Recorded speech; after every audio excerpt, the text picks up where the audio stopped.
আজকের সকালটা একটু অন্যরকম ছিল।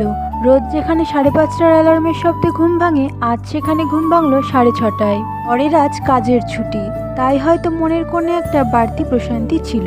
তাড়াহুড়ো করে ঘড়ির কাঁটার সাথে পাল্লা দেওয়ার ভয়টা আজ ছিল না। এই যে 1 ঘন্টার বাড়তি ঘুম, এটা আমাদের মনে করিয়ে দেয় যে মাঝে মাঝে একটু থামা কতটা দরকার। আমরা সবাই তো ছুটছি, কেউ সাফল্যের পেছনে, কেউ পরিচিতির পেছনে, কেউ আবার স্রেফ প্রতিদিনের দায়িত্ব পালনের লড়াইয়ে। কিন্তু কি জানো, এই অবিরাম দৌড়ের মাঝে নিজের জন্য একটু বাড়তি সময় বার করা বা প্রিয় মানুষের সাথে একটু শান্তিতে সকালটা কাটানো, এটাই তো আসল বেঁচে থাকা। আমরা ভাবি কি সময় চলে যাচ্ছে, কিন্তু সত্যি বলতে সময় নয়, আমরা সময়ের সাথে পাল্লা দিয়ে ফুরিয়ে যাচ্ছি। তাই মাঝে মাঝে ঘড়ির কাঁটা নয়, বরং নিজের মনের কথাটা শোনো। একটু দেরিতে ওঠা বা একটু আয়েশ করে চা খাওয়া মানে পিছিয়ে পড়া নয়, বরং নিজেকে নতুন করে গুছিয়ে নেওয়া। কৃষ্ণ বলতেন, শান্তি বাইরের কোনো অর্জনে নেই, শান্তি আছে তোমার অন্তরের সন্তুষ্টিতে।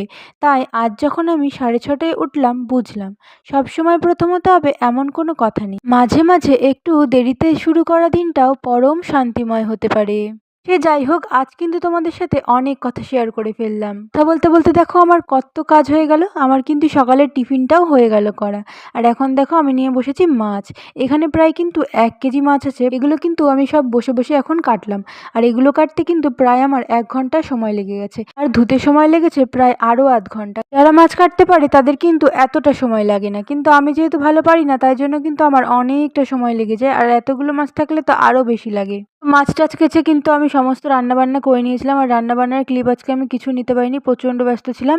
তো দেখো, এটা কিন্তু রান্নাবান্না কমপ্লিট করে স্নান করে পুজো দেওয়ার পরের ভিডিও। আর আজকের ভিডিওটি তোমাদের কেমন লাগলো সেটা কিন্তু কমেন্টে অবশ্যই জান। আর ভালো লাগলে লাইক কমেন্ট শেয়ার করে দিও, ফলো সাবস্ক্রাইব করে পাশে থেকো। অর্পিতাস ডায়েরিজের আজকের পাতাটি এখানেই শেষ করছি। দেখা হবে আবার নতুন কোনো পাতায়।